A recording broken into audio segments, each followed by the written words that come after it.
हा सत्संग संत रामपालजी महाराजांचा असून मराठी भाषिक भक्त समाजास सहज समजावे म्हणून हिंदी भाषेतून मराठी भाषेत रूपांतरित करण्यात आलेला आहे.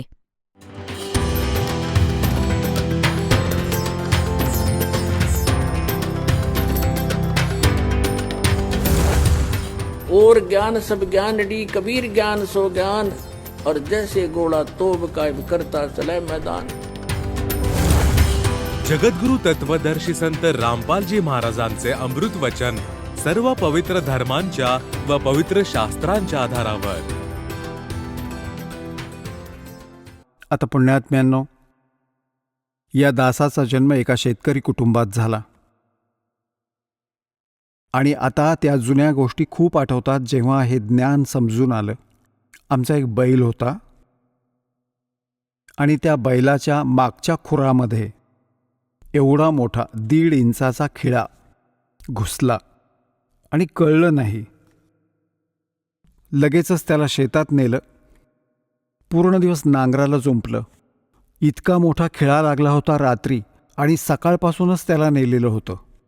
पायाने खूप लंगडत होता बैल, पण थांबवलं नाही पूर्ण दिवस. कोणत्या दृष्टिकोनाने नाही थांबवलं तर बऱ्याचदा जेव्हा बैलाच्या नसेवर नस चढते सल्ला देत असत हे तेव्हाचे हकीम होते की बैलाला काही झटका बिटका बसला असेल की ज्या कारणाने तो लंगडत असावा, लंगडतोय, त्याला थांबवायला नाही पाहिजे. काम करत राहिला तरच तो ठीक होईल, नाहीतर पाय बधीर होऊन जाईल. या दृष्टिकोनानेच नांगरणाऱ्याने दिवसभर प्रयोग केला, थांबवलं नाही. संध्याकाळपर्यंतच त्याचा पाय चांगलाच सुजला, मोठा झाला आणि घरी आला कसा बसा 3 पायांवर चालत चालत आला आणि येता येताच बसला. ना चारा खाल्ला ना खाल्लं पिल्लं, काहीच नाही. आणि उठला नाही सकाळी. आणि उठवायला गेले तेव्हा तोंड उघडलं आणि पडला कोलमडून, पाय सुजून गेला. अशा प्रकारचे हकीम असायचे त्या काळी. कोणी बोलावलं त्याने पाहिलं याला तर सूज आली आहे खूप वरती, गुडघ्यापर्यंत पाय खूप सुजला होता, खूप सूज होती. तर तो म्हणाला की याच्या गुडघ्यात गोळा आला आहे, बैलाच्या गुडघ्यात खिळा घुसलाय खुरात. पण ट्रीटमेंट सुरू झाली गुडघ्यावर. मालिश केलं, त्याला पट्टी बांधली. आता आधी तर तो अतिशहाणा होता जेव्हा मनुष्य होता, त्यानं विचारच केला नसेल की एवढी वीज पडेल त्याच्यावर. आता बोलून सांगू शकत नाही कुठे दुखतंय, काय पीडा आहे. 1 महिन्यापर्यंत भोगत राहिला. खाणं पिणं काहीच नाही, डोळ्यातून फक्त अश्रू. 1 महिन्यानंतर जखम आपोआप पिकून फुटून त्यातून पू बाहेर पडू लागला. त्यातून पू बाहेर पडू लागला तेव्हा लक्षात आलं, हात तेरे की हा तर खुरात या इथे डिफेक्ट आहे. मग पुन्हा कोणाला दाखवलं, त्यानं साफसूफ करून एका चिमटीत धरून तो खिळा काढला तर तो एवढा मोठा होता. तेव्हा सुटका झाली त्या प्राण्याची. आता परमात्मा आठवण करून देतात, कबीर जेव्या तो वाए वली जो रटे हरि नाम नहीं तो काट के फेंक दियो ये मुख में भलो ना चामे. परमात्मा म्हणतात, जीभ तर ती चांगली जी भगवंताचं नामस्मरण करेल, त्याचं गुणगान करेल. या चामडीची काही आवश्यकता नाही या तोंडात, यापेक्षा हिला कापून फेकून द्या. तर पुण्यात्म्यांनो, सत्साधना न केल्यानं जीभ हसडली जाईल आपली आणि बोलून सांगता नाही येणार आपल्याला.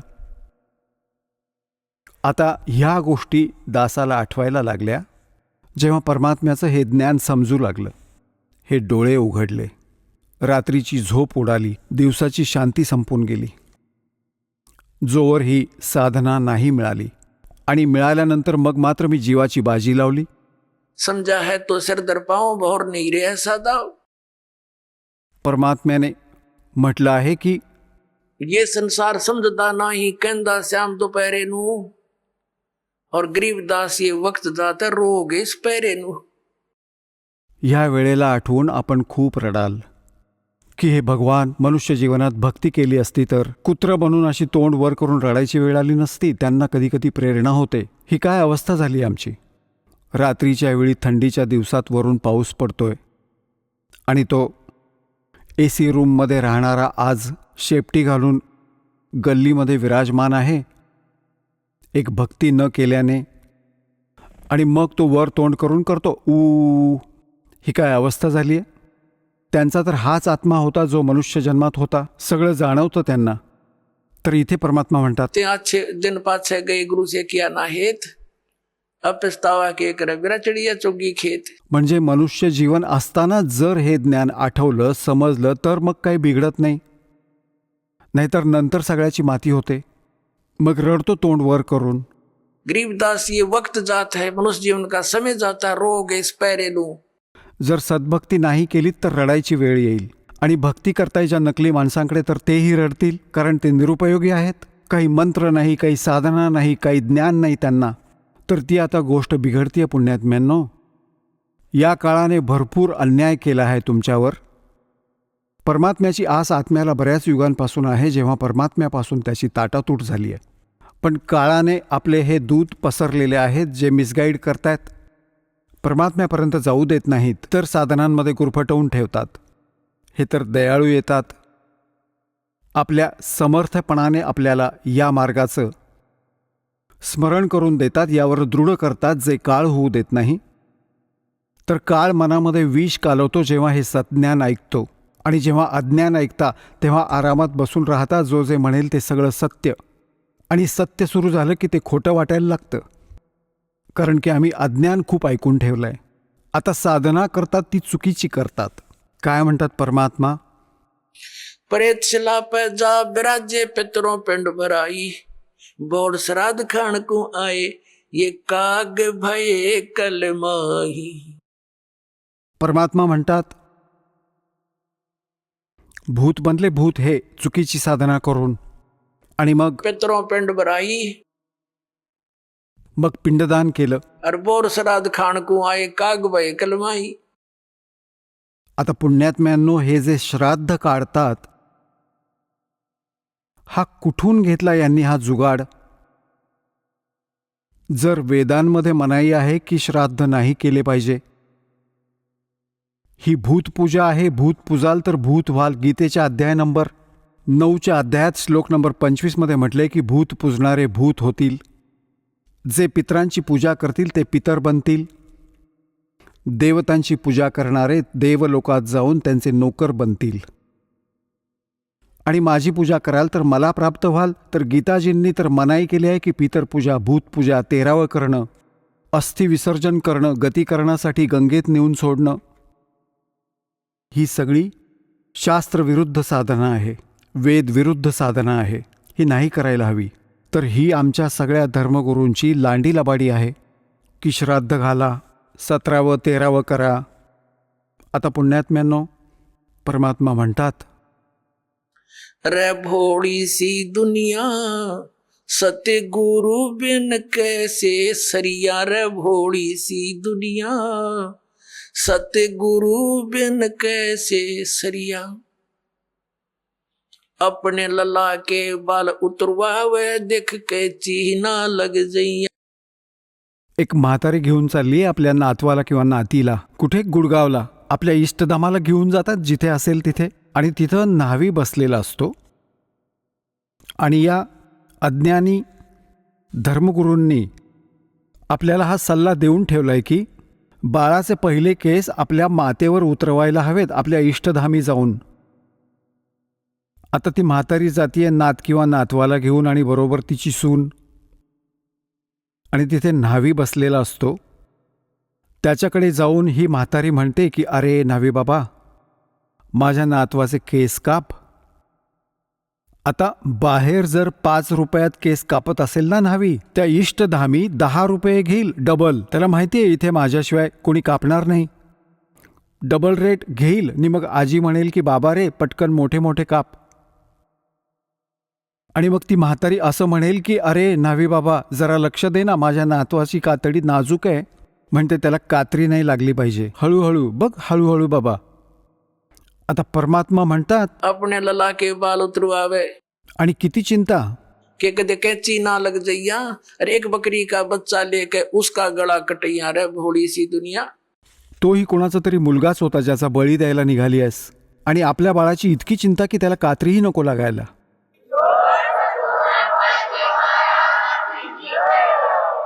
परमात्मा म्हणतात, जैसा दर्द आपना हो ऐसा जान बिराने. आणि मग ते केस घेऊन ती म्हातारी काय करेल? ते मंदिरात अर्पण करेल, भगवानाच्या मूर्तीवर. आणि तो जो पुजारी बसलेला असतो तो त्याच वेळी ते उचलून आपल्या एका थैलीत भरून ठेवील, पोत्यात. आणि जेव्हा संध्याकाळी ते पोतं भरलं जाईल तेव्हा ते तो उकिरड्यावर फेकून येईल. मग काय ते बँकेत जमा करून टाकेल? ते उचलून फेकूनच दिले त्याने. तर परमात्मा म्हणतात, तुम्ही इथंच कापा आणि इथंच फेका, त्याचा काहीही फायदा होणार नाही. मूर्ख बनवतायत तुम्हाला, धंदा करतायत लोक. अपने लला के बाल उतरवावे देख कैची ना लग जइया। एक बकरी का बच्चा लेके उसका गला कटैया रे भोड़ी सी दुनिया। सतगुरु बिन कैसे सरिया रे भोड़ी सी दुनिया। सतगुरु बिन कैसे सरिया। कच्चा पक्का भोजन बनावे फिर माता धोकने गैया। कच्चा पक्का भोजन बना के फिर माता धोकने गैया। उस माता ऊपर कुत्ता मुते वो क्यों ना मर गैया रे भोड़ी सी दुनिया। गुरु बिन कैसे सरिया रे भोड़ी सी दुनिया। गुरु बिन कैसे सरिया। आता आमची आजी दृष्ट काढायची माझी. आमच्या काकी ताई मातेला म्हणायची, हे कर जरा मोठे मोठे गुळाचे जाड रोट. आणि किती उशीर झाला, लवकर कर, होऊ दे ते कच्चे पक्के सगळे. माहिती होतं कुत्रीच खाणार आहेत, माता कुठे खाणार आहे? आणि त्यात एक माता एवढीशी 2-2.5 फूट हाईट असावी तिच्या महालाची. तिथे मंडी बनवलेली असायची आणि एक चबुतऱ्यासारखं. आणि ती म्हातारी तर वर चढायची, त्यावर ती पराठे टाकायची आणि पुन्हा खाली उतरायची. ती उतरायच्या आधीच पुन्हा तिकडे 3-4 कुत्री वरती चढायची. आधी तर त्या मातेचं केलेलं ते भोजन खाणार आणि निघताना तिच्या डोक्यावर धार मारून निघणार. आता परमात्मा असं सांगतायत की ज्या मातेकडे नैवेद्य दाखवायला गेली स्वतःच्या सुरक्षेसाठी, कारण की पूजा यासाठी करायची की बचाव करावा आमचा, तिच्या डोक्यावर कुत्री मुतली तर ती बिचारी काय बचाव करणार तुमचा? आता परमात्मा काय सांगत आहेत? परमात्मा काय सांगत आहेत? आप लिपे आप पोते और आप बनावे ओई और उस पर बुढ़िया फिर पोते मांगे। देख अकल कहां से खोई। एक तीच माता पाहिली आपण पुसतानाची. एक महिला काय चित्र बनवायची, भिंतीवर स्वतः बनवायची आणि मग ते कागद ज्योत वगैरे लावून आणि असं म्हणायची, हे मरीमाता, सुनेला नातू दे, पुत्र दे, दूध दुभतं भरपूर असू दे. त्याकरता तुझी पूजा करते, तुला माता केलं, आता हात जोडते. आप लिपे आप पोते आप बनावे ओई.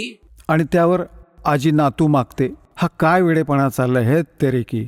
परमात्मा कसली आठवण करून देत आहेत की जाटी पूजे पीपल पूजे और सिर तुलसा के हो और दूध पूत में खैर राखिए न्यो पूजू हो तो।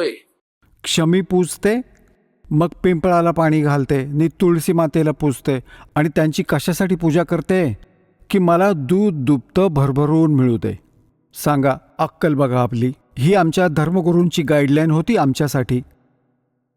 हे शास्त्रविधी त्यागून मनमानी साधना करून सगळी भूतावळ केली. मग काय सांगतायत परमात्मा? जीवित बाप गे लठम लठा और मुए गंग पुचैया। और जब आवे आसुज का महीना और वो कौवा बाप बनैया रे बोड़ी सी दुनिया। सतगुरु बिन कैसे सरिया। जसं जिवंत बापाबरोबर तर वादविवाद सुरू असतो, निकम्मी आत्मा. पण तो मेल्यानंतर मात्र त्याला गती मिळावी म्हणून ते कुठे जातील? पहा पुण्यात्म्यांनो, हे आमचे धर्मगुरू कुठून गती मिळवून देतात मृत्यूनंतर?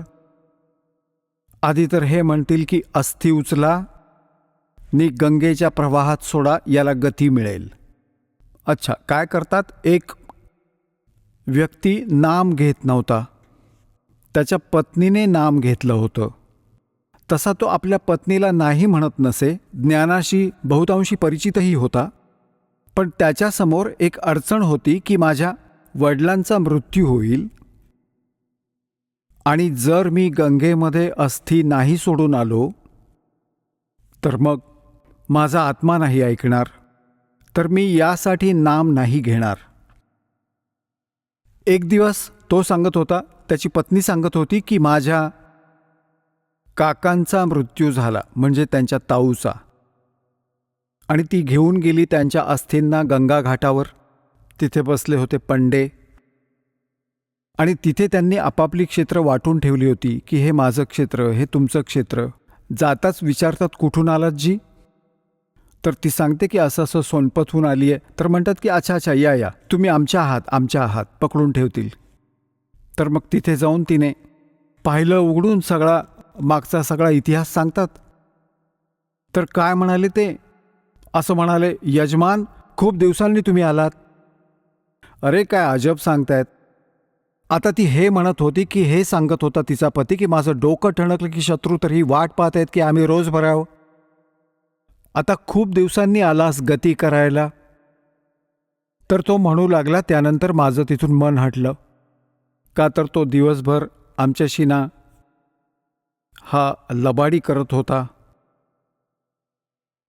आता पुण्यात्म्यांनो, गती करवली की गंगेमध्ये अस्थी सोडल्या, मिळाली गती. मग म्हणतात 13वं घाला. 13वं कशासाठी? तर गतीच मिळावी म्हणून. चला 13वं पण घातलं. मग म्हणतात आता याचं श्राद्ध पण घाला. आधी प्रत्येक महिन्याला करायचे, मग ते 6 महिन्यांनी खूप मोठी व्यवस्था करायचे, आणि मग 1 वर्षांनंतर त्याचं कंप्लिशन व्हायचं, त्याचं समापन करायचे 1 वर्षाने. वर्षभर झटत राहायचे गती करायला. आणि मग काय करतात हे परमात्मा सांगतात, प्रेत शिला पे जा बिराजे पितरों पिंड भराई. मग पिंड भरा, पितरांची मुक्ती होऊन जाईल. परमात्मा काय म्हणतात की जीवित बाप के लठम लठा हर मुए गंग पुचैया, और जब आया आसोज का महीना कौआ बाप बनैया रे बोली सी दुनिया. आता पुन्हा आले श्राद्धाच्या वेळी आषाढाचा महिना. तर ज्या तिथीला कोणी घरचा सदस्य मृत्यू पावतो तेव्हा आमचे धर्मगुरू ती तिथी नोंद करून घेतात. आषाढाच्या महिन्यात अमावस्येपासून पौर्णिमेपर्यंत त्या कोणत्याही तिथीला ज्या दिवशी मृत्यू होतो त्या दिवशी विशेष कार्यक्रम करतात, श्राद्ध घालतात. आणि सगळ्यात आधी काय करतात ते जेवण बनवून वर ठेवतात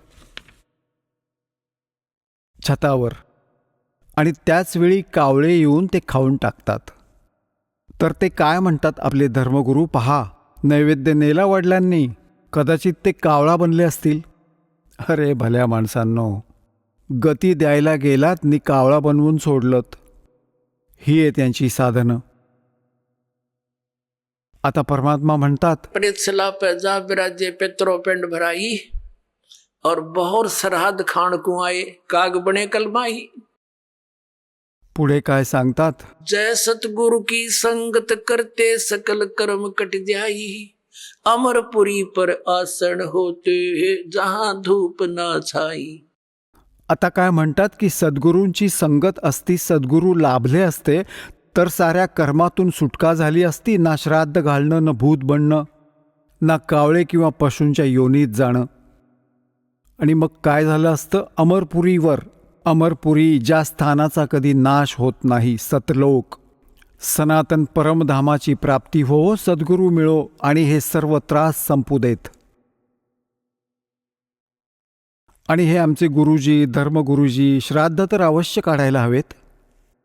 यांनी तर आमची कर्म बिघडवण्याचा ठेका घेतला होता. पुण्यात्म्यांनो, पवित्र हिंदू धर्माचे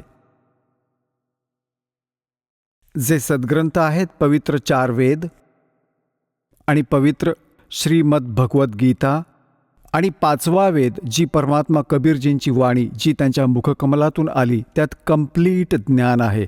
सर्व सद्ग्रंथांचा सारांश आहे. ते तर यांच्या हाती नाहीच आलं, कारण की यांनी संस्कृतच्या जाणकारांनी रिजेक्ट केलं होतं. कबीर साहेबांची वाणी तर एका अशिक्षिताची वाणी आहे, त्यामुळे ती आपल्याजवळ आपल्यापर्यंत येऊ दिली नाही. तर यामध्ये जे पुराण आहे, हे पुराण काय आहे? हे चारही वेद, त्या चारही वेदांचा सारांश श्रीमद भगवद्गीता. पण श्रीमद भगवद्गीतेत काही अटकळी युद्धासाठी या काळ भगवानांनी वापरल्या आहेत, त्या वेगळ्याच दिसून येतात. आणि जे वेदांशी साम्य असणारं गीताजीतील ज्ञान खरं आहे, अगदी सत्य आहे, कारण की ते वेदज्ञान गॉड गिव्हन आहे, परमात्म्यानं दिलेलं आहे. तर आपण परमात्म्याच्या आदेशाचं पालन करायचं आहे. आणि पुराण काय आहे? हे ब्रह्माजी द्वारा दिले गेलेलं ज्ञान, ब्रह्माजींकडून ऐकून मग कुणी अन्य ऋषींनी कुठून तरी ऐकलेलं ज्ञान, त्या सगळ्याची खिचडी बनवून पुराण बनवलं. आता वेदांमध्ये या श्राद्ध आदी कर्मकांडांचा निषेध आहे आणि गीताजीमध्ये निषेध 9व्या अध्यायाच्या 25व्या श्लोकात स्पष्ट केला आहे की भूत पूजणारे भूत होतील. हे पहा, श्रीमद भगवद्गीता, गीता प्रेस गोरखपूरहून प्रकाशित आहे. जयदयाल गोयंदका याचे अनुवादक आहेत. अध्याय नंबर 9चा हा आहे अध्याय नंबर 9, श्रीमद भगवद्गीता, श्लोक नंबर 25. देवतांना पूजणारे देवतांना प्राप्त होतात, पितरांना पूजणारे पितरांना प्राप्त होतात आणि भूतांना पूजणारे भूतांना प्राप्त होतात आणि माझे पूजन करणारे मलाच प्राप्त होतात. आता हे श्राद्ध कुठून आलं मग? आता आपल्याला दाखवतो एक झलक. पुराणात काय लिहिलं आहे? एक मार्कंडेय पुराण आहे. एक रुची नावाचे ब्राह्मण होते, ऋषी, आणि त्यांनी वेदांना जाणलं, वाचलं, ज्ञानी आत्मा होते की मनुष्य जीवन केवळ मोक्षप्राप्तीसाठी प्राप्त होतं. म्हणून त्यांनी ना तर विवाह केला, ब्रह्मचारीच राहिले होते.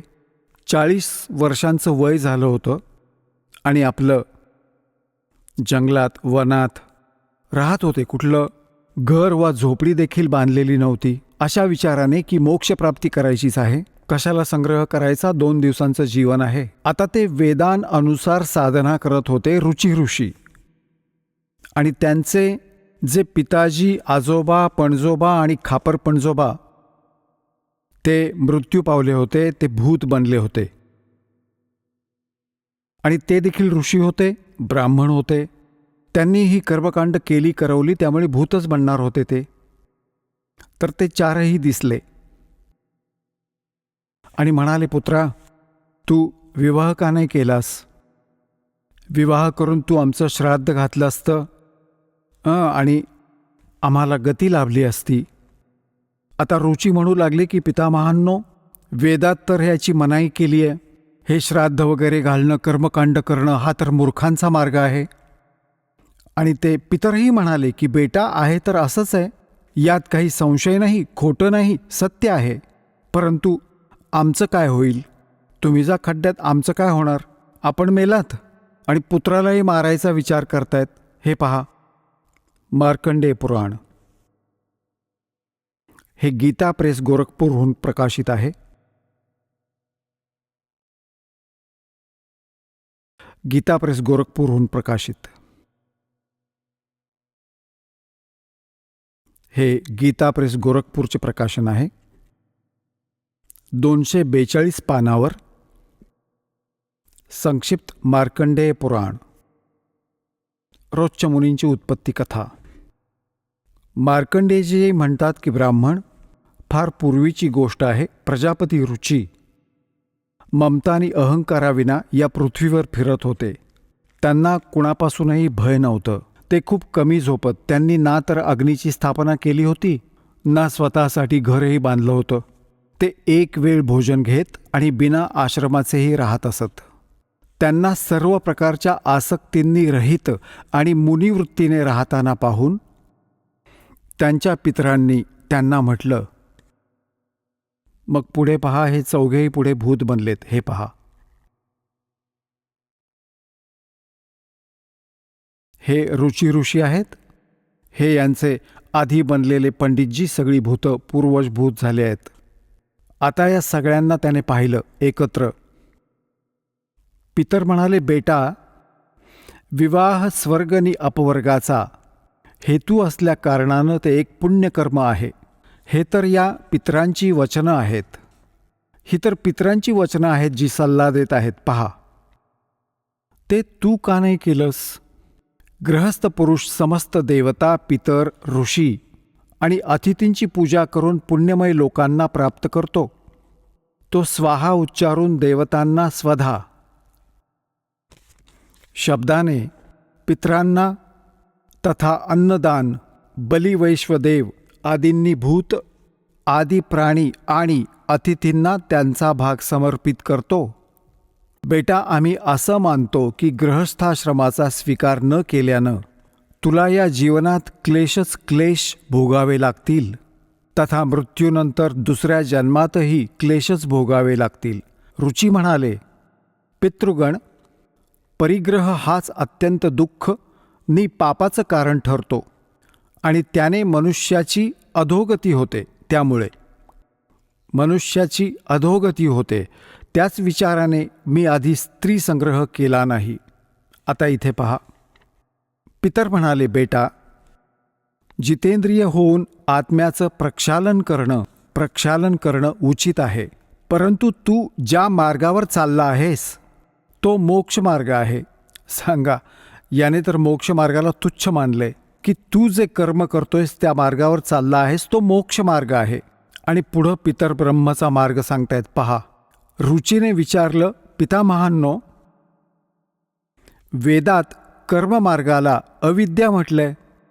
जो तुम्ही सल्ला देताय ते कर्मकांड, श्राद्ध घालणं, पितर पूजणं, ती तर मूर्खांची विद्या, अविद्या म्हणजे मूर्खांचा सल्ला म्हटलंय.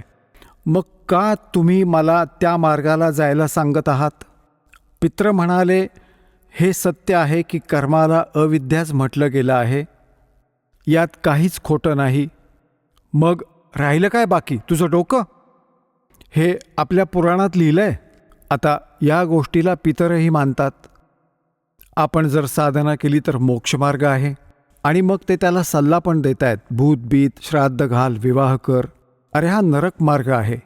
आणि आपणही मानताय की आपण जो मार्ग निवडला आहे तो मोक्षमार्ग आहे. आणि रुची म्हणतायत वेदात यामध्ये तर याला अविद्या, मूर्खांची ही साधना म्हटली आहे की पितृभूत पूजणं, श्राद्ध घालणं. आणि पितर स्वीकारही करतायत की हो असंच आहे, यात काही मिथ्या नाही. मग हे सगळं बिंडोक काम, हे करा, ते करा, असं करा, पित्र करतात, पुत्र देतात, दट्ट्या देतात. आपण तर उपाशी माराल. सांगा, मूर्ख बनवून ठेवलंय.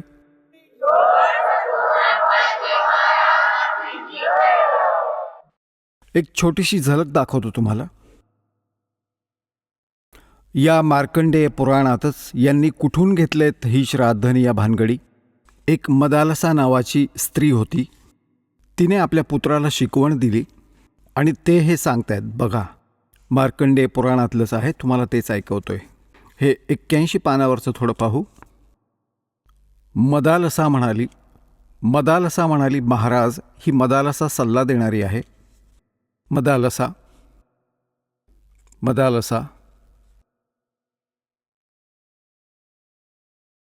ह्या 82 पानावर संक्षिप्त मार्कंडेय पुराण. इथं पहा, आता ही काय सल्ला देतीये की जे पितर देवलोकात आहेत आणि जे तिर्य योनीत हे पशुपक्षी पडलेले आहेत आणि जे मनुष्य योनीमध्ये आणि भूतवर्गात स्थित आहेत, भूत बनत आहेत, आणि ते पुण्यात्मा असो वा पापात्मा, जेव्हा भूक तहानेने विव्हळतात तर ते आपल्या कर्मात लागलेला मनुष्य पिंडदान किंवा जलदानाच्या द्वारे त्यांना तृप्त करतो. अशा प्रकारे तो देवता आणि अतिथींनाही संतुष्ट करतो. देवता, मनुष्य, पितर, भूत, प्रेत, गुह्यक, पक्षी, कृमी आणि कीटक आदीही मनुष्यामुळेच जीविका करतात. आता ही काय सांगते की भले ते जे पितर देवलोकात आहेत, जे तिर्य योनीत पडले आहेत आणि जे मनुष्य योनीत म्हणजे भूतादी पित्र बनलेत, ते पुण्यात्मा असो वा पापात्मा सगळे भूक तहानेनं मरत असतात. मग कसले देवलोकात आलेत? भूक आणि तहानेने तर मरतात. आता पुढे काय म्हणते की, हे पहा, इथे काय म्हटलं आहे संक्षिप्त मार्कंडेय पुराण 92व्या पानावर, यातले जे नरकात राहतात, जे पशु पक्षी यांच्या योनीत पडले आहेत किंवा जे भूत प्रेत आदी रूपात स्थित आहेत, त्या सगळ्यांना विधीपूर्वक श्राद्ध करणारा यजमान तृप्त करतो. कसा करतो ऐका. मनुष्य पृथ्वीवर जे अन्न टाकतात त्यामुळे पिशाच्च योनीत पडलेल्या पितरांची तृप्ती होते. जे जमिनीवर दाणे टाकतात, बेटा स्नानाच्या वस्त्रातून जे पाणी पृथ्वीवर ठिबकते त्यामुळे वृक्ष योनीत असणारे पितर तृप्त होतात. आणि जे वृक्ष झाले त्यांना म्हणतात की स्नानाच्या वस्त्रातलं पाणी पिळलं की त्यामुळे वृक्ष योनीतले तृप्त होतील. अरे भल्या माणसांनो, आता एकदा काय झालं, परमात्मा कबीरजी काशीत गंगा घाटावर गेले. गंगेचा एक घाट बनवलेला आहे. तिथे हे ब्राह्मण लोक सूर्याला म्हणजे सूर्याकडे तोंड करून गंगेतून असं पाणी घेतात आणि त्यातच टाकतात. कबीर साहेब त्यात गंगेत गुडघ्यावर जाऊन बसले आणि असं करू लागले, गंगेच्या पाण्याला पटरीवर फेकू लागले पूर्ण स्पीडने. आता ते सगळे पंडितजी आपापलं काम सोडून कबीर साहेबांकडे पाहू लागले. म्हणू लागले, अरे कबीर, हे काय करतोयस तू? कबीरजी म्हणाले, तुम्ही काय करताय ते मी नाही विचारलं, मग तुम्ही का विचारताय मला? आधी तुम्ही सांगा तुम्ही काय करताय. की आम्ही आमच्या पितरांना स्वर्गामध्ये पाणी पाठवतोय. हे जे आम्ही पाणी टाकतोय ना इथं असे मंत्र म्हणत असं सूर्याकडे तोंड करून, हे तिथे स्वर्गात आमच्या भूक तहानलेल्या पितरांना पाणी प्राप्त होईल. परमात्मा म्हणाले, मी एक बाग लावली आपल्या झोपडीच्या समोर आणि मी त्या बागेला असं शिंपडून इथून पाणी देतोय. मग ते म्हणू लागले की अरे वेड्या माणसा, इतक्या दूर कसं जाणार? हे पाणी तर इथंच पडलंय. ते तुझ्या झोपडीच्या समोर जी बाग लावली आहेस तिला कसं पाणी मिळेल इथून? तर म्हणाले, लाखो किलोमीटर दूर, मैल दूर असणाऱ्या तुमच्या पितरांना स्वर्गात हे पाणी मिळू शकतंय, तर 2 किलोमीटर दूर असलेल्या बागेला पाणी मिळायला काय अडचण आहे?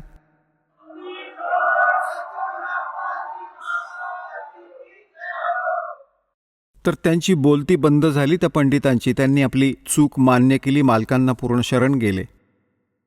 आता पुण्यात्म्यांनो, इथे हीच सिस्टीम आहे बघा. आता पहा, इथे पुढे मार्कंडेय पुराण आपण वाचतोय 92व्या पानावर. त्यामुळे वृक्ष योनीतले पितर तृप्त होतात. अच्छा, वृक्ष तर आहे इतका मोठा, आणि गंगा किनारी कपडा पिळून किती पाणी मिळणार सांगा? तो वृक्ष कसा तृप्त होणार? त्याच्यावर तर बादली भरून पाणी ओतावं लागेल. कसं मूर्ख बनवतायत बघा. स्नानानंतर आपल्या शरीरावरून जे पाण्याचे थेंब या पृथ्वीवर पडतात त्याने त्या पितरांची तृप्ती होते जे देवभावात प्राप्त होतात. पहा यांची अक्कल. म्हणतात स्नानानंतर जे थेंब वगैरे जमिनीवर पडतात ना, ते जे देवता बनले त्यांच्या पितरांची तृप्ती होते. ते कसले देवता बनलेत की इथलं पाणी तिथे त्यांच्यावर उडेल? अरे काय गजब आहे, काय अकलेचे तारे तोडलेत. बघा आता बघा, स्नानानंतर आपल्या अंगावरून जे पाण्याचे थेंब या पृथ्वीवर पडतात ना, त्यामुळे त्या पितरांची तृप्ती होते जे देवभावाला प्राप्त झालेत, जे देवता बनलेत. आणि पिंडांना उचलल्याने जे पिंड ठेवतात, अन्नाचे कण जमिनीवर पडतात ना, त्याने पशुपक्षींच्या योनीत पडलेल्या पितरांची तृप्ती होते. सांगा. त्या पशुयोनीत त्यांची म्हैस बनून उभी असेल कुणी, आई, काकी, दादी, ताई कुणी, आणि उडालेले ते कण पडलेत जमिनीवर, आणि ती म्हैस तर रोज पाठीभर चारा खाते रोज. एका कणाने काय होणार आहे तिला? काय हा वेडेपणा बघा, कसं मूर्ख बनवलंय.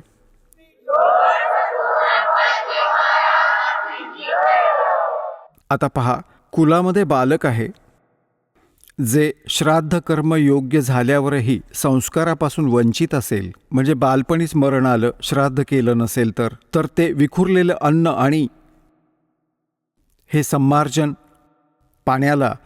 सम्मार्जन केलेल्या पाण्याला पितात. ब्राह्मण लोक भोजन केल्यानंतर हात तोंड धुतात आणि पायांना सुद्धा धुतात. तर त्या जलानेही अन्य पितरांची तृप्ती होते. बाळा, उत्तम विधिवत श्राद्ध करणाऱ्या पुरुषांचे अन्य पितर जर बाकी कुठल्या योनीत गेले असतील तरीही श्राद्धाने त्यांना मोठी तृप्ती मिळते. अन्य प्रकारच्या ऊर्जित धनाने जे श्राद्ध केले जाते त्यामुळे चांडाळ आदी योनीत पडलेले पितर तृप्त होतात. आता जे भूत प्रेत पितर, कुणी वृक्ष बनलंय, कुणी म्हैस बनून उभा आहे, कुठे कुणी काठडा बनला आहे, म्हणतात की तेही तृप्त होतील. कसं शक्य आहे? 2-2 वेळा खात आहेत भरपूर, तेव्हा पोट भरतं. एकदा आदरणीय गरीबदास साहेबजी गाव चुडाणीत असलेले ज्यांना परमात्मा भेटले होते आणि सचखंडात नेऊन त्यांना परत सोडले होते आणि मग हे ज्ञान दिले होते. त्यांचा एक शेतकरी शिष्य होता आणि तो गरीबदास साहेबजींपाशी बराच वेळ बसायचा रोज आणि सत्संग ऐकायचा. दिवसभर विचार ऐकायचा, बसून राहायचा. तर तो एक दिवस नाही आला. गरीबदासजींनी विचारलं की काल का नाही आलास? दुसऱ्या दिवशी जेव्हा तो पोचला तो म्हणाला की महाराजजी, काल माझ्या आईचं श्राद्ध होतं आणि आमचे ते गुरुजी पंडितजी आले होते. त्यांनी मग श्राद्ध वगैरे काढलं. त्यात पूर्ण दिवस बिझी राहिलो मी. म्हणाले बरं बाबा. मग म्हणालं की उद्याही नाही येऊ शकणार मी. गरीबदासजींनी विचारलं उद्या काय कारण आहे? म्हणे उद्या माझ्या वडिलांचं श्राद्ध आहे. म्हटले अच्छा. परमात्मा आधी देखील खूप समजवायचे गरीबदासजी, पण आपली बुद्धीच काम करायची नाही. संसाराच्या व्यवहारांना खूप महत्त्व देतो. तर मग गरीबदासजी म्हणाले एक काम कर बेटा, जेव्हा तुझ्या पित्याचं श्राद्ध करतील तुमचे ते ब्राह्मणजी, त्यानंतर 2 व्यक्तींचं खाणं घेऊन ये इथे. आता त्या व्यक्तीला वाटलं गुरुजी स्वतःसाठी मागवत असतील. जेव्हा त्याच्या गुरुजींनी सगळं काम केलं, तयारी, त्यात नैवेद्य दाखवला, कावळे शिवले, सगळं झालं, तेव्हा तर नंतर उरलेल्या 2 रोट्या 2 माणसांचं खाणं घेऊन तो गरीबदासजींच्या घरामध्ये आला. गरीबदासजी देखील ग्रहस्थी होते, मुलं बाळं होती, शेतकरी होते, पण परमात्म्याशी परिचित झालेले होते, तत्त्वज्ञानाशी परिचित होते. त्या भक्ताचंच शेत होतं, त्यात तळं होतं, छोटा तलाव, ज्याला लेक म्हणत. तर ती व्यक्ती घेऊन आली 2 माणसांचं जेवण. गरीबदासजी म्हणू लागले ये माझ्या मागे मागे. आता त्या व्यक्तीला वाटले की शेतात कोणी भक्त साधू संत आले असतील जे भेटायला येत असतात. तिथे जाऊन त्या लेकच्या त्या जागेच्या 1 किलोमीटर दूर शेतांमध्ये जे तलाव असतात छोटे छोटे, पशूंना पाणी पिण्यासाठी जे साठवलेलं असतं पाणी, तर त्याच्या 4ही बाजूला खूप दाटी असायची झुडपांची. काटेदार झुडपांच्या गुच्छांनी तयार झालेलं असायचं. तिथून 100-200 फुटाच्या अंतरावरती गरीबदासजी आणि ती व्यक्ती बसले आणि मग तिथून त्यांनी आवाज दिला त्यांच्या मातापित्यांच्या नावाने आणि त्यांना म्हणाले की या तुमचा पुत्र भोजन घेऊन आलाय. तेव्हा तिथे एक गिधाड आणि गिधाडी तिथं आले आणि तिथं येऊन थांबले. ती लीला होती गरीबदास साहेबजींची. म्हणाले बेटा, ही तुझी माता आणि हे पिता आणि हे तुझे पिताजी. भरव त्यांना भोजन. तिथे उघडून ठेवलं त्याने. मग झडप घातली त्यांनी. 1 मिनिटात खाल्लं पटापट आणि खाऊन पळाले. आता गरीबदासजी म्हणाले की तुझे गुरुजी काय म्हणत होते की 1 दिवसाचं भोजन दिल्यानंतर आणि 1 वर्षापर्यंत तुझे पिताजी जे कुठल्या योनीत असतील ते तृप्त राहतील. म्हणाला हो असंच म्हणत होते. म्हटले हे दोघेही भुकेले होते बघ, खाल्लं सगळं. आणि भोग तर देऊन आलास ना तू? तर म्हणाला हो जी. त्या दिवसानंतर त्याने कान पकडले. म्हणाला गेलं खड्ड्यात, हा तर सगळा बिंडोक प्रकार. मग सोडला सगळा. लोकवेद आणि दंतकथा मनाला पटेल तेच आचरण केलं त्याने. तर पुण्यात्म्यांनो, परमात्मा म्हणत असत की तुम्ही 1 दिवस तर आहार देता तर ठीक आहे, तुमची गोष्ट मानूया. आणि तुमचे माता आणि पिता जिवंत असताना दिवसातून 2-2 वेळा तर नक्कीच रोटी खात असतील. आणि तुम्हाला एक दिवस खाल्ल्याने 364 दिवस खायची गरज नाही. हे कसं काय शक्य आहे तुम्हाला? एक दिवस नैवेद्य दाखवला, 364 दिवस काय खातील ते? समजून चला, तुमचे पिता काग बनले, कावळा. तर रोज द्या नैवेद्य. 2 रोट्यांचे तुकडे करून वर फेका, म्हणजे त्यांचं पोट भरलेलं राहील. हे एका दिवसाचं असं करून काही फायदा नाही.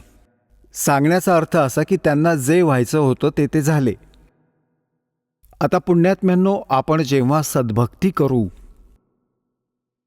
आणि ही साधना केल्याने आपले जे पितर भूत प्रेतादी बनले आहेत, भले ते कोणत्याही योनीत असोत या पितरांच्या सिस्टीममध्ये, तर त्यांनाही मोक्ष मिळेल तुम्ही भक्ती केलीत तर. आता पुण्यात्म्यांनो, हे सत्य ध्यानात ठेवा. हा दास वेळेनुसार आपल्याला सर्व क्रिया सांगेल. तुम्ही त्या आधीच केल्यात तर तुम्ही तुमची कर्म बिघडवून ठेवाल. आपण आपली भक्ती करत राहा आणि वेळ आल्यावर हे सर्व आपले पित्र वगैरे सुद्धा या साधनेनेच यांची मुक्ती होऊन जाईल. आता काय होतं, जसं या पुराणांमध्येच लिहिले की 1000 ब्राह्मण भोजन करत आहेत. जसं यांनी पितरांची आणि भूतांची श्राद्ध केली, त्यांचा विधी सांगितला आहे. पितरांसाठी भोजन द्या ब्राह्मणांना, तर ते विषम नंबरमध्ये असावेत. जसं 1, 3, 7 म्हणजे 5, 7 असे हवेत आणि बाकी सम नंबर्स असावेत. अशा संख्येत असले पाहिजेत. आणि याच विष्णू पुराणात सांगितलं आहे की 1000 ब्राह्मण मोजून भोजन करत असतील आणि त्यांच्या समोर एक योगी, योगी म्हणजे भक्त, सच्चा भक्त, सत्साधक, सत्साधना करणारा परम अक्षर परमात्म्याचा जो साधक आहे तो वास्तव भक्त योगी असतो. योगी म्हणजे तो नव्हे जो पोटातील पाणी हलवून दाखवतो, आसनं बिसनं करून दाखवतो. नाही, योगी तो नाही. हा तर एक तो आहे आपला, समजा की ते प्राकृतिक चिकित्सक म्हणू शकता. योगी आहे, योगीचा अर्थ आहे भक्त. परमात्म्याला भेटण्याच्या प्रयत्नात जो आहे तो योगी आहे, भक्त म्हणजे सच्चा साधक. हे पहा, श्री विष्णू पुराण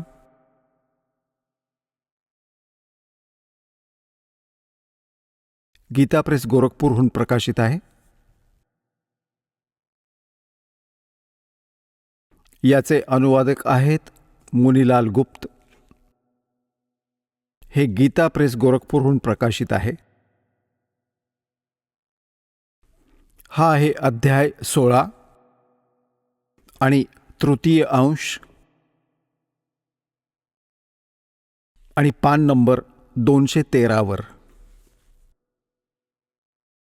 इथे म्हटले, हे राजन, श्राद्ध करणाऱ्या पुरुषापासून विश्वदेवगण, पितृगण, मातामह आणि कुटुंबीय सगळे संतुष्ट असतात. हे भूपाल, पितृगणांचा आधार चंद्रमा आहे आणि चंद्रमाचा आधार योग आहे, भक्ती. म्हणून श्राद्धात योगी जनांना नियुक्त करणं अत्युत्तम आहे, म्हणजे सत्साधकाला. हे राजन, जर श्राद्ध भोजी 1,000 म्हणजे 1000 ब्राह्मणांच्या समोर एक योगीही असेल तरी तो यजमानासहित त्या सर्वांचा उद्धार करतो, म्हणजे ब्राह्मणांचाही आणि योगी यांचा, यजमानांचाही, सर्वांचा उद्धार करतो. पितरांचा तर करतोच.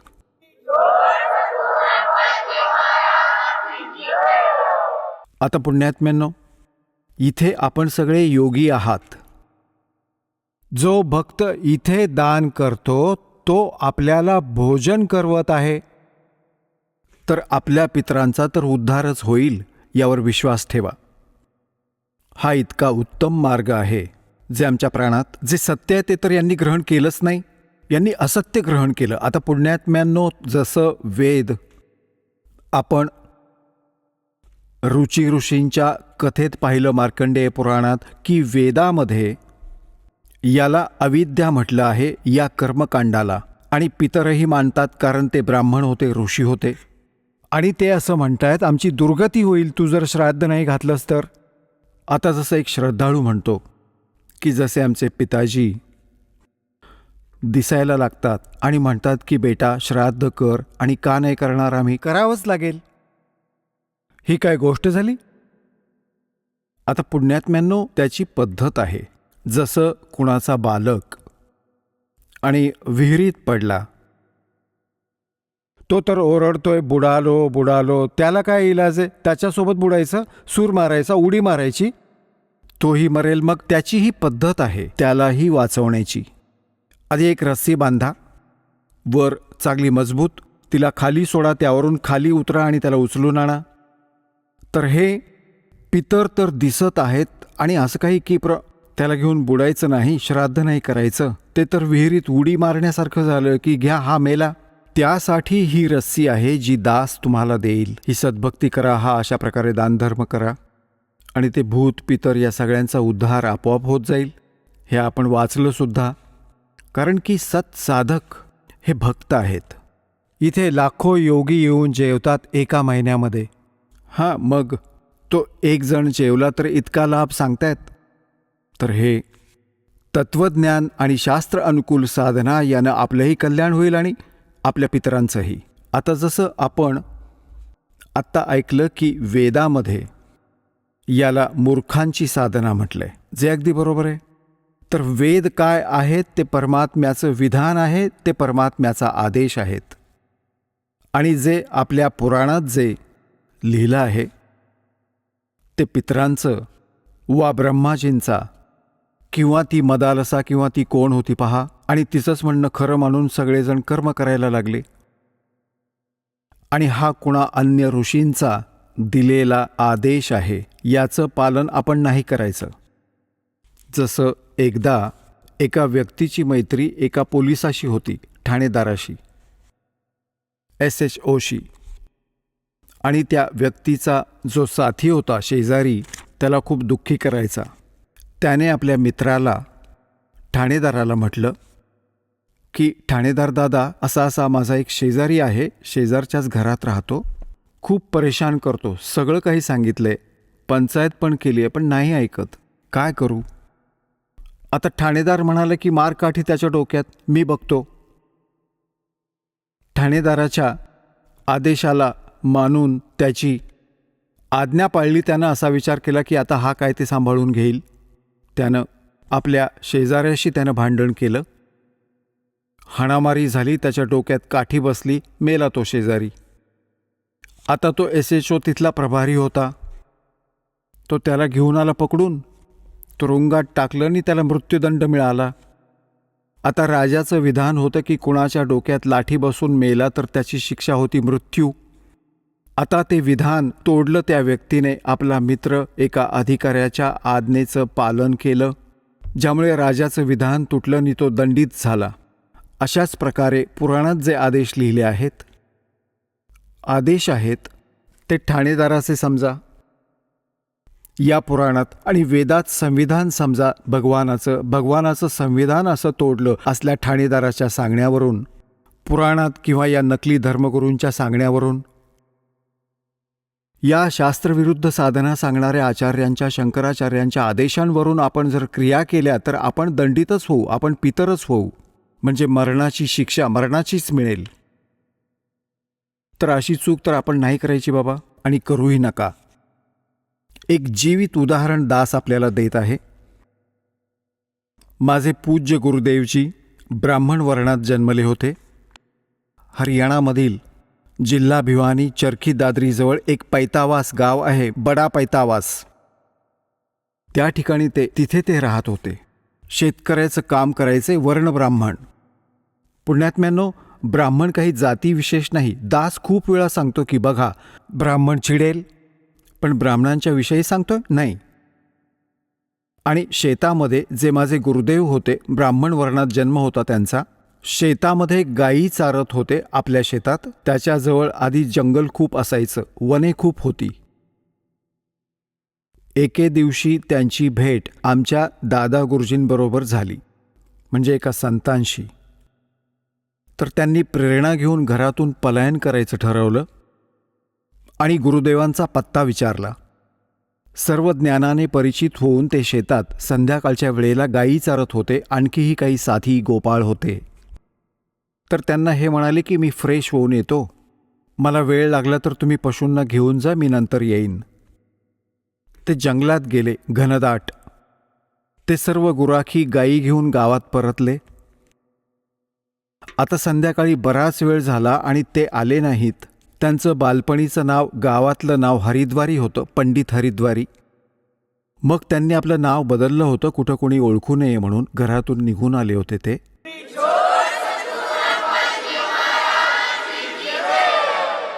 चला आता आपण त्या श्रद्धाळूंचे अनुभव जाणून घेऊया ज्यांनी जगद्गुरू तत्वदर्शी संत रामपालजी महाराज यांच्याकडून दीक्षा प्राप्त केलेली आहे, तसेच त्यांच्याद्वारे सांगितलेल्या भक्ती मार्गावर चालत आहेत. नमस्कार. नमस्कार. आपलं नाव? चंद्रकांत ज्ञानोबा राव. आपण कुठून आलात?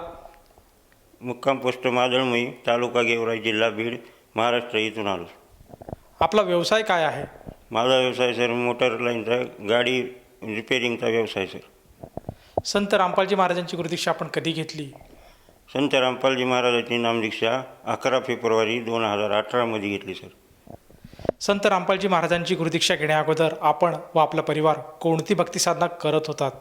संत रामपालजी महाराजांची गुरुदीक्षा घेण्या अगोदर सांप्रदायिक परंपरेने जी ब्रह्मा विष्णू महेश यांची भक्ती करीत होतो. तसंच मूर्तीपूजा, पंढरपूरची वारी, साईबाबाची वारी, पुन्हा गणपतीची पूजा, मारुती स्तोत्र, उपवास, एकादशी, व्रत, अशा तऱ्हेची मी उपासना करीत होतो. सर, जसं तुम्ही सांगत आहात की महाराष्ट्रामध्ये जी प्रचलित भक्ती साधना आहे, जसे की मंदिरात जाणे, व्रतवैकल्य करणे, मूर्तीपूजा करणे, ही भक्ती साधना करत होतात. मला असं विचारायचं होतं की या व्यतिरिक्त आपण कोणी गुरु धारण केला होता का? सर, या व्यतिरिक्त मी आशुतोष महाराजांची नामदीक्षा घेतली होती सर. सर, आशुतोष महाराजांनी आपल्याला काय दीक्षा दिली होती? सर, त्यांनी डोक्यावर हात ठेवला होता, साधना लावायला लावली होती आणि ओम असा मंत्र जप करायचा सांगितला होता. सर, जसं तुम्ही सांगत आहात की आपण जी महाराष्ट्रामध्ये प्रचलित भक्ती साधना करत असताना आशुतोष महाराजांची सुद्धा गुरुदीक्षा घेतली होती. तर मला हे विचारायचं आहे की आपण ह्या सगळं भक्तिविधींऐवजी संत रामपालजी महाराजांचा मार्ग का निवडला आणि आपण त्यांच्या शरणात कसे आलात? सर, ही सगळी भक्ती करत असताना संत रामपालजी महाराजाचा मार्ग निवडायचं एकच कारण सर, मी सगळ्या देवी देवताचे महाराजाचे मी सत्संग टी व्हीला ऐकत होतो. त्यामध्ये 7:30 वाजता संत रामपालजी महाराजाचा सत्संग चालू झाला. त्यामध्ये संत रामपालजी महाराजांनी देवी भागवत उघडली. त्यामध्ये सांगितले की ब्रह्मा विष्णू महेश यांचा आविर्भाव आणि तिरोभाव होतो, यांचा जन्ममृत्यू होतो, त्यांच्या कर्माचे फळं त्यांना भोगावं लागतात, त्यांचे कर्म त्यांना चुकत नाहीत. मग आता अशा कंडिशनमध्ये आपण भक्ती तर त्यांची करीत होतो. मग डोक्यात शॉट बसला सर माझ्या. मी दररोज सत्संग ऐकायचो, गॅरेजवर जाऊन बसायचो, विचार करायचो की आता मला ही भक्ती कुठून भेटेल.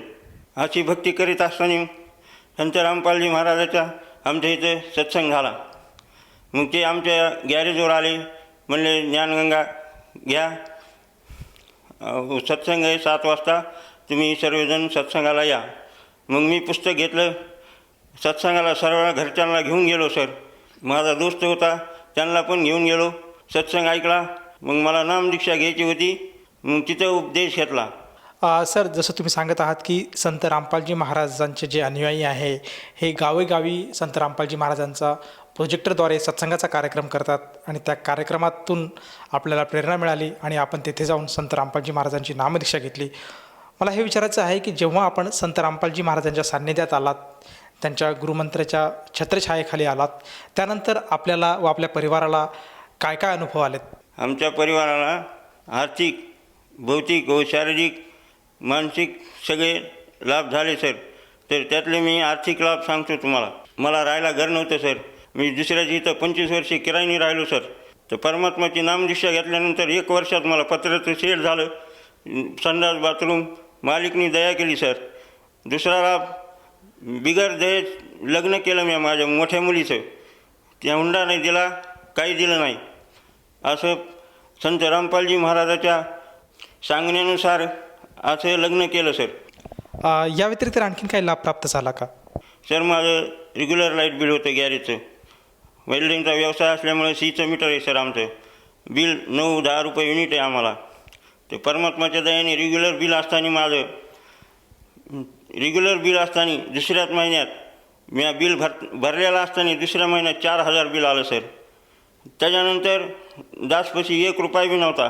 4,000 कुठून भरणार दास. दुसऱ्या वेळेस 8,000 बिल झालं सर. आणि तिसऱ्या महिन्यात 13,000 बिल झालं सर. तर ते 12-13 हजाराचं बिल परमात्माने 9,300 रुपये टाकले. हे असा आर्थिक लाभ झाला सर. सर या व्यतिरिक्त आणखीन काही शारीरिक व्याधी आपल्याला होत्या का, आणि की ज्या संत रामपालजी महाराजांच्या सतसाधनेमुळे दूर झाल्यात? शारीरिक बाधा भरपूर होत्या सर मला. आज माझं जीवन हे संत रामपालजी महाराजाच्या चरणाच्या सानिध्यात आल्यामुळे मी आज तुमच्यासमोर उभा आहे सर. मोठा लाभ तर मला श्वासोश्वास व्हायचा, दम भरायचा, BP लो व्हायचा. मी 15 फूटसुद्धा चलत नव्हतो. 2 जण मला उचलून धरून चलित होते सर. आणि वर्षाला ब्लड कमी व्हायचं सर माझं. तर 2-3 वेळेस ब्लड चढीलं होतं. परमात्माच्या शरणात आल्यावर ते लाभ क्लिअर झाला सर. आणि दुसरा लाभ म्हणजे पायाची नस ब्लॉक झाली सर माझ्या. वरून रक्त खाली जायचं पण खालून वर येत नव्हतं सर. पाय असा मांडीवानी झाली, पिंडरी खालची पायाची. तर परमात्माच्या दयेने थोडे 2-3 दिवस दवाखान्यात राहिलो. 10-15 हजाराच्या गोळ्या औषध ट्रीटमेंट झाली असेल दासाची. ह्याच्या व्यतिरिक्त पाय नीट झाला माझा. जिथं 5-6 लाख रुपये खर्च येतो ते फक्त 10-15 हजारात परमात्माने वाचवलं मला सर. सर जसं तुम्ही सांगत आहात की संत रामपालजी महाराजांच्या शरणात आल्यानंतर आपल्याला बरेचसे लाभ प्राप्त झालेत. तर आपल्या ह्या अनुभवातून आपण आपल्यासारखे जे गरजवंत आहेत की म्हणजे श्रद्धाळू परमेश्वराचा शोध करत आहेत, या सर्वांसाठी उद्देशून आपण काय संदेश द्याल? या सर्वांसाठी उद्देशून मी संत रामपालजी महाराजाच्या दयेने संदेश तर देऊ शकत नाही. तुच्छ दास विनंती करू शकतो की संत रामपालजी महाराजाचा सत्संग सर्व परिवाराने बसून अवश्य ऐकावा, त्यांचं ज्ञान समजून घ्यावा अशी मी प्रार्थना करतो. सर जसं तुम्ही सांगत आहात की संत रामपालजी महाराजांचं ज्ञान एकदा तरी मानव समाजाने ऐकलं पाहिजे, समजून घेतलं पाहिजे. तर ह्या भावनेतनं एखाद्या साधकाला जाणवलं की आपण सुद्धा संत रामपालजी महाराजांचं ज्ञान ऐकायला हवं किंवा समजून घ्यायला हवं, आणि त्याला जर ते आवडत असेल तर तो साधक संत रामपालजी महाराजांची गुरुदीक्षा कशी घेऊ शकेल? सर संत रामपालजी महाराजाची गुरुदीक्षा घेणं एकदम सुलभ आणि सोपं झालं आहे. सर संत रामपालजी महाराजांचे 500च्या वर नामदान आहेत सर. आता त्याची सत्संगाच्या खाली पांढरी पट्टी येते, ज्यांच्यावर नंबर येतात. मग त्या नंबरवर फोन करून आपल्या जवळच्या नामदानावर संपर्क साधावा आणि नामदीक्षा घ्यावा. धन्यवाद सत साहेब.